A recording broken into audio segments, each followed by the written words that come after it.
मंत्रालय के माननीय मंत्री doctor Jitendra Singh ji, CSIR NBRI के डायरेक्टर डॉक्टर AK सासनी, CSIR CDRI के डायरेक्टर डॉक्टर राधा रंग राजन जी, CMAP के निदेशक डॉक्टर सुबोध कुमार त्रिवेदी जी, IITR के डायरेक्टर डॉक्टर भास्कर नारायण जी, आज के इस 2 दिवसीय स्टार्टअप कॉन्क्लेव में भाग ले रहे विभिन्न अकादमिक संस्थाओं और उद्योग जगत से जुड़े हुए सभी उनके CMD, CEOs, VC, वरिष्ठ वैज्ञानिकगण, विभिन्न संस्थाओं के प्रमुखगण, हमारे प्रगतिशील किसान और अन्य स्टेक होल्डर्स और उपस्थित बहन और भाइयों, मैं सबसे पहले माननीय विज्ञान और प्रौद्योगिकी मंत्री डॉक्टर जितेंद्र सिंह जी को हृदय से धन्यवाद देते हुए आदरणीय प्रधानमंत्री जी का आभार व्यक्त करता हूं, जिन्होंने CSIR के इस स्टार्टअप कॉन्क्लेव को उत्तर प्रदेश की राजधानी में आयोजित किया है और यहां पर सफलतापूर्वक इस कॉन्क्लेव के माध्यम से हमारे वैज्ञानिकों को, हमारे संस्थानों को और हमारे प्रगतिशील किसानों को अपने इनोवेशन को, अपने रिसर्च को शोकेस करने का एक अवसर प्रदान किया है। अभी आपने देखा है कि कितनी बड़े पैमाने पर यहां पर MOU हुए हैं, प्रोडक्ट लॉन्च किए गए हैं और आगामी भविष्य की उन कार्य योजनाओं के लिए नए सिरे से हमें कैसे कार्य करना है, इस दृष्टि से यहां पर अलग अलग संस्थानों के जो हमारे 4 केंद्रीय लेबोरेटरीज इस लखनऊ में स्थित हैं, उनके डायरेक्टर्स ने अपना अपना प्रतिवेदन यहां पर प्रस्तुत किया है। आज का समय टेक्नोलॉजी का समय है। विज्ञान और प्रौद्योगिकी के क्षेत्र में जो भी समाज जितना प्रगतिशील होगा, दुनिया उसके पीछे जाएगी। जो देश उसमें जितना अधिक इनोवेशन और रिसर्च एंड डेवलपमेंट को बढ़ावा देगा, वही दुनिया को लीड करेगा, दुनिया को वही नेतृत्व प्रदान करेगा। और ये हमारा सौभाग्य है, CSIR की 4 महत्वपूर्ण लैब्स NBRI, CDRI, IITR और CMAP, ये उत्तर प्रदेश की राजधानी लखनऊ में हैं, जिनके द्वारा अपनी स्थापना काल से लेकर के अब तक अनेक प्रकार के ऐसे शोध किए गए हैं जो किसानों की आमदनी को आगे बढ़ाने के साथ साथ आम नागरिक के मन में, आम नागरिक के जीवन में व्यापक परिवर्तन करने के कारक बने हैं। स्टार्टअप कॉन्क्लेव हमारे लिए इस दृष्टि से अत्यंत महत्वपूर्ण है, क्योंकि जब हम स्टार्टअप की बात करते हैं तो पिछले 11 वर्ष में भारत के अंदर एक नए स्टार्टअप इकोसिस्टम को हम लोगों ने पनपते हुए देखा है। अगर आप दुनिया के अंदर देखेंगे तो यूएस और यूके के बाद भारत तीसरा ऐसा देश है जिसके पास सर्वाधिक स्टार्टअप हैं। दुनिया के अंदर भारत का नंबर तीसरे नंबर पर आता है। और अगर भारत के अंदर हम देखेंगे तो 1,90,000 हमारे पास ऐसे स्टार्टअप मौजूद हैं पूरे देश के अंदर, जिनके माध्यम से जो प्रधानमंत्री जी की पहले दिन से ये संकल्पना थी कि हमारा युवा जॉब सीकर नहीं बल्कि जॉब क्रिएटर बने, तो उस जॉब क्रिएटर का आधार कोई बन सकता है तो स्टार्टअप इकोसिस्टम बन सकता है, जिसके लिए आज यहां पर पिछले 2 दिनों से लखनऊ वासी, उत्तर प्रदेश के विभिन्न संस्थानों के और उद्योग जगत से जुड़े हुए जो हमारे उद्यमी हैं, संस्थानों के प्रमुख हैं, प्रगतिशील किसान हैं, जो पिछले 2 दिनों से इस पूरे कॉन्क्लेव का पार्ट बने हैं, उन्होंने बहुत नजदीक से इसको देखने, एग्जीबिशन का निरीक्षण करने, नए नए प्रोडक्ट जो आज लॉन्च किए गए हैं इन्हें देखा होगा, इसको समझा होगा और उसकी ताकत का एहसास भी किया होगा। मुझे बताते हुए प्रसन्नता है कि देश के अंदर उत्तर प्रदेश इस स्टार्टअप कॉन्क्लेव को आगे बढ़ाने में एक बड़ी भूमिका का निर्वहन करते हुए दिखाई दे रहा है। उत्तर प्रदेश के अंदर हम लोगों ने स्टार्टअप और उसके इनोवेशन को बढ़ावा देने के लिए तेजी के साथ कार्य किया है। वर्तमान में हमारे पास 17,000 से अधिक स्टार्टअप उत्तर प्रदेश के अंदर कार्यरत हैं, जिनमें 8 यूनिकॉर्न भी हैं। उत्तर प्रदेश में अब तक 72 इनक्यूबेटर्स और 7 सेंटर ऑफ एक्सीलेंस ये भी स्थापित हुए हैं। और मुझे बताते हुए प्रसन्नता है कि अकेले उत्तर प्रदेश सरकार ने यहां पर इनक्यूबेटर्स को प्रोत्साहित करने के लिए 137 करोड़ रुपए की सहायता भी अपनी ओर से इन सभी स्टार्टअप को उत्तर प्रदेश के अंदर उपलब्ध करवाया है।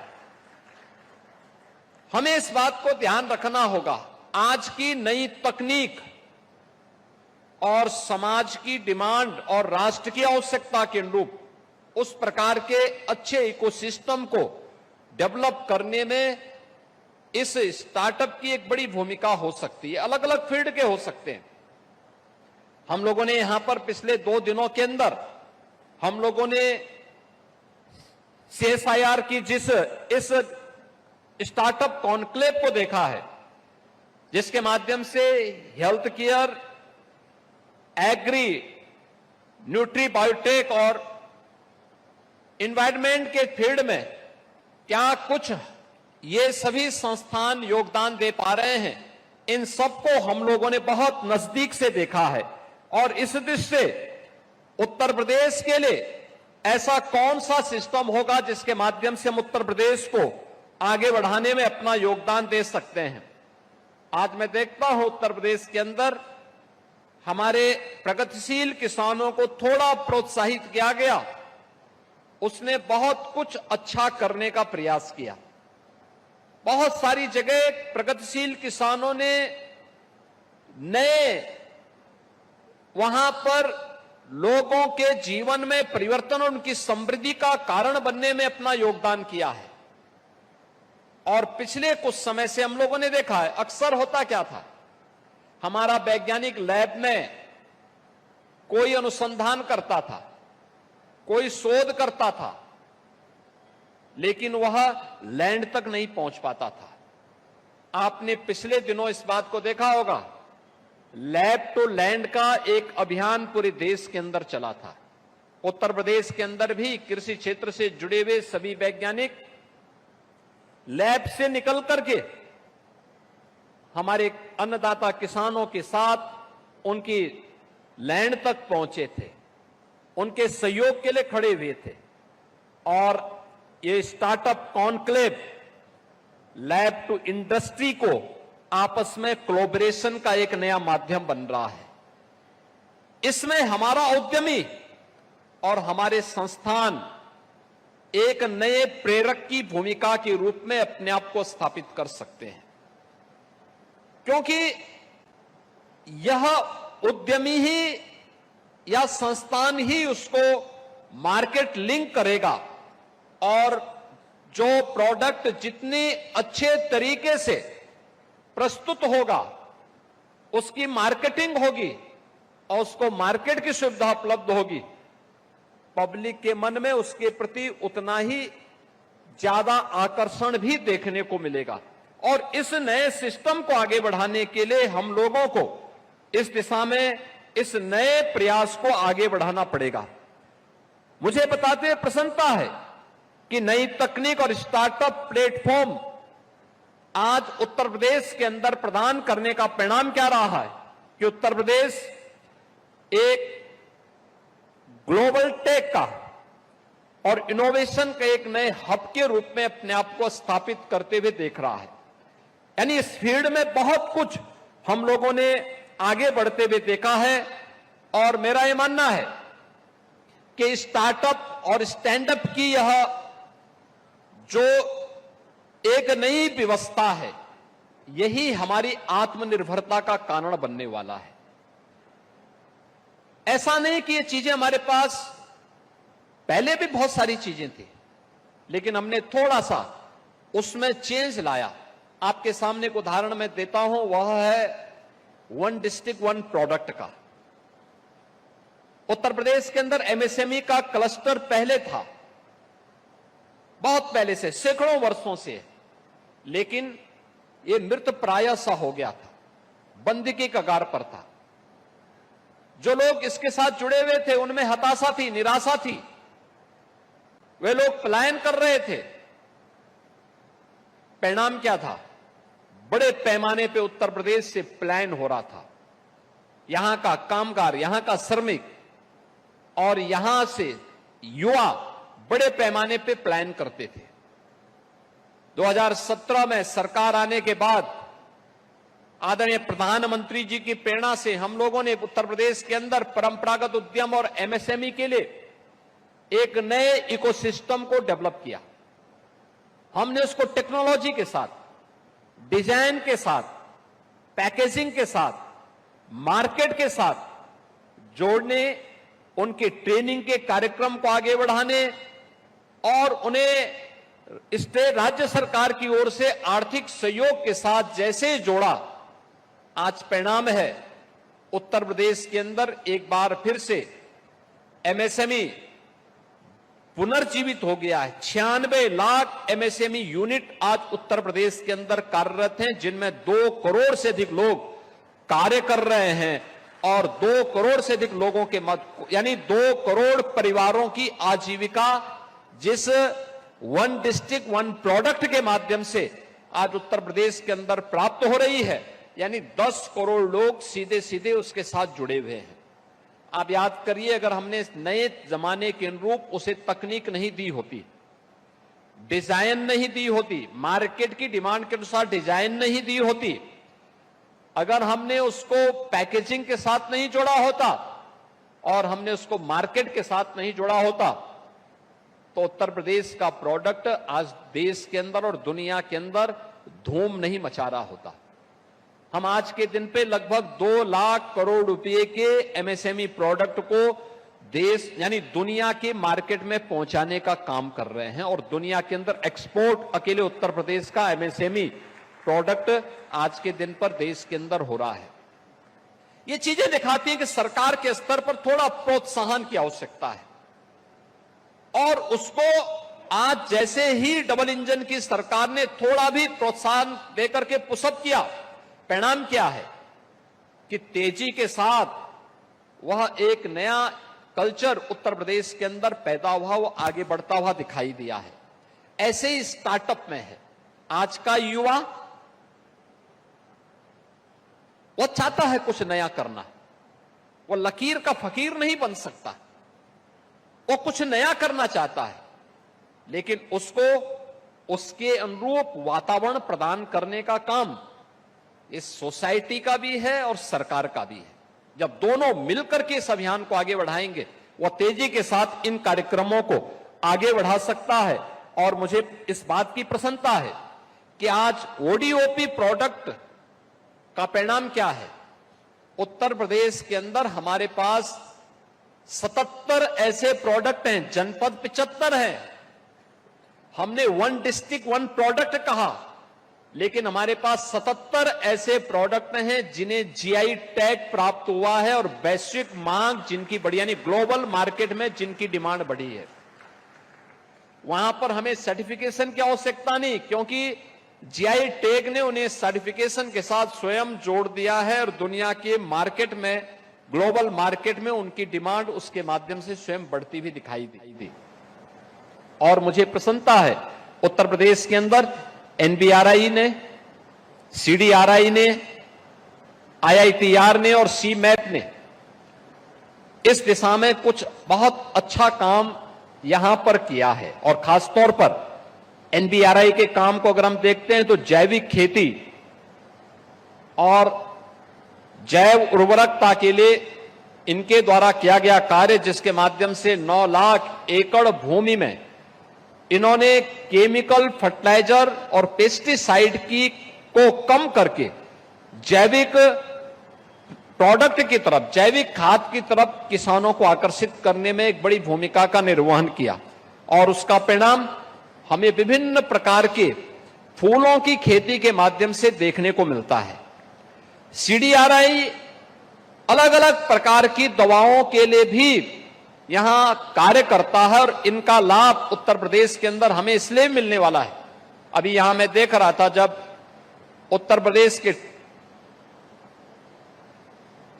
अब्दुल कलाम, हमारे APJ Abdul Kalam technical university के वीसी के साथ यहां पर केंद्रीय लेबोरेटरी के साथ उनके एमओयू हो रहे थे।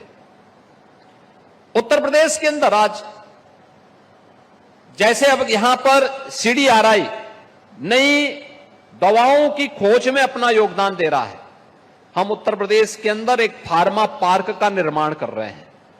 उत्तर प्रदेश के अंदर हम लोगों ने मेडिकल डिवाइस पार्क के निर्माण की कार्रवाई को तेजी के साथ आगे बढ़ाया है। उत्तर प्रदेश सरकार आईआईटी कानपुर के साथ मिलकर के मेडटेक पर सेंटर ऑफ एक्सीलेंस को विकसित करने का कार्य कानपुर में कर रही है। जैसा हम आईआईटी कानपुर के साथ मिलकर कर रहे हैं, जैसे यहां पर हमारी ये चारों सेंट्रल लेबोरेटरीज उत्तर प्रदेश सरकार के अलग अलग संस्थानों के साथ मिलकर के कार्य कर रही हैं, ऐसे ही हम लोग फार्मा और बायोटेक स्टार्टअप को भी और मजबूती से आगे बढ़ाकर के उत्तर प्रदेश को उसके हब के रूप में स्थापित करने में योगदान दे सकते हैं। वह कार्य यहां पर हो सकता है। ऐसे ही आईआईटीआर ने, हम उत्तर प्रदेश के अंदर हमेशा इन समस्याओं को जूझते हैं। खासतौर पर आप गंगटिक बेल्ट में जाएंगे, गंगा जी के किनारे के बेल्ट में जाएंगे, आप बलिया से लेकर के प्रयागराज तक आप आएंगे तो आप इस क्षेत्र में देखेंगे आर्सेनिक की समस्या, पानी में आर्सेनिक की भारी समस्या का सामना करना पड़ता है और एक प्रकार के कैंसर का सामना लोगों को वहां करना पड़ता है। अगर आप यमुना के क्षेत्र में जाएंगे, प्रयागराज के बाद जब आप जाते हैं आगरा से मथुरा के बीच में, भारी पैमाने पर फ्लोराइड की मात्रा यमुना जी के जल में देखने को मिलती है। आईआईटीआर इस मामले में हम लोगों को एक नए वाटर फिल्टर के रूप में सहयोग देकर के इस कार्यक्रम को इस कार्यक्रम को उन्होंने अपने स्वयं के शोध का केंद्र बनाया है और उसमें उनके द्वारा कार्य किया जा रहा है।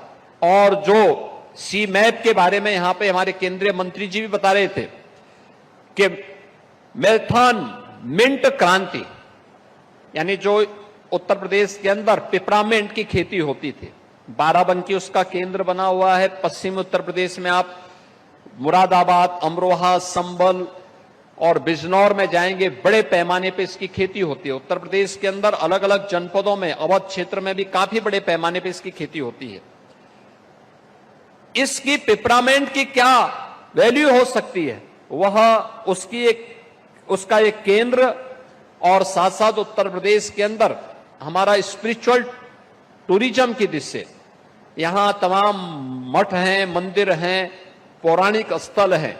वहां पर धूप और सुगंधित प्रौद्योगिकी के लिए भी सीड मैप ने बेहतरीन काम किया है और इन सभी कार्यों के माध्यम से हम लोग उसे आगे बढ़ाने में अपना योगदान दे सकते हैं।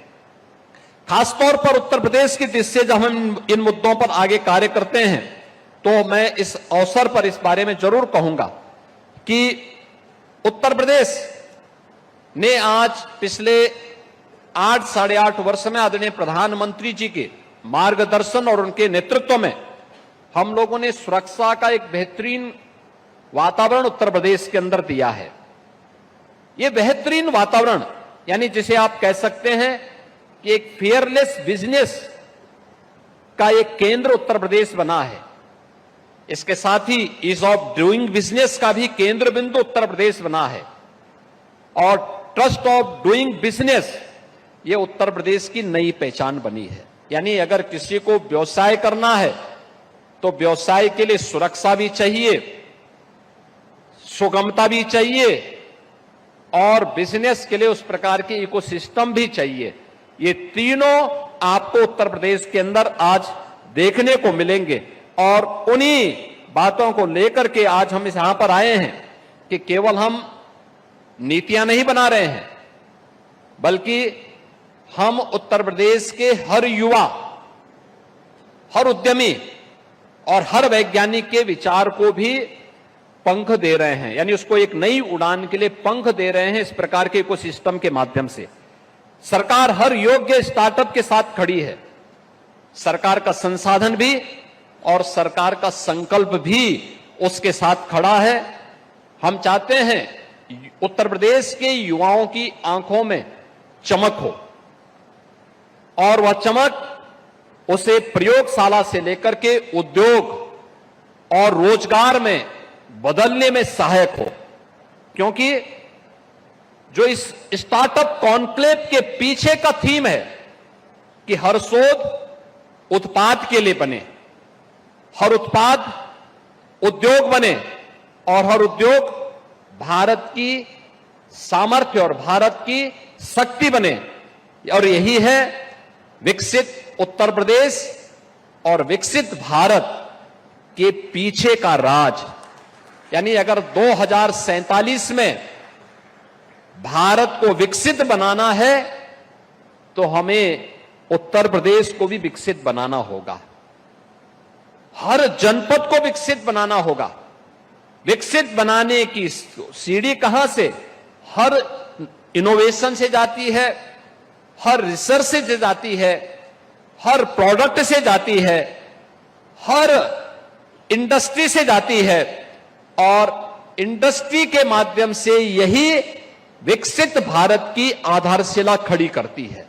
मुझे पूरा विश्वास है कि प्रधानमंत्री जी के विकसित भारत की संकल्पना के साथ हमारे ये सभी स्टेक होल्डर्स, चाहे वह लैब हो, इंडस्ट्री हो, उद्यमी हो या फिर हमारे संस्थान हो, ये सभी मिलकर के कार्य करेंगे तो परिणाम आएगा।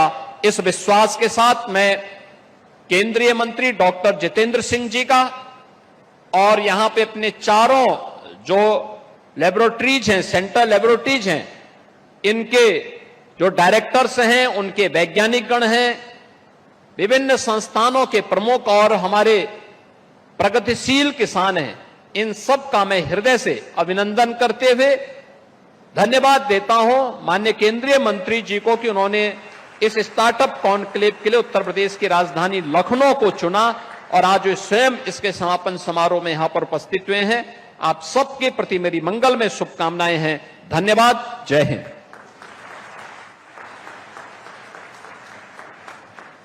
बहुत बहुत धन्यवाद आपका भी माननीय मुख्यमंत्री जी। और जिस तरह से आपने ये प्रेरणा दी है अपने उद्बोधन से, उससे इन सभी लोगों को जो यहाँ मौजूद हैं, चाहे वो इंडस्ट्री के हों या स्टार्टअप्स के, उनको बहुत ही उत्साह और प्रसन्नता इस समय महसूस हो रही होगी। और अब कार्यक्रम की अगली कड़ी में बात सम्मान की, और उसके लिए मैं बुलाना चाहूँगी doctor AK Shasni, CSIR NBRI के डायरेक्टर को, कि वो सम्मानित करें हमारे आदरणीय मुख्यमंत्री उत्तर प्रदेश योगी आदित्यनाथ जी को।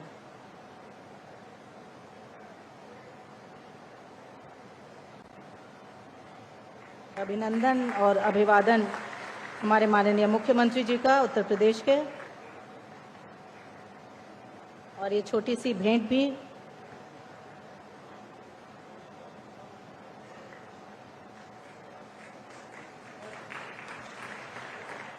और अब एक स्केच दिया जा रहा है माननीय मुख्यमंत्री जी को, ये जो CDRI की तरफ।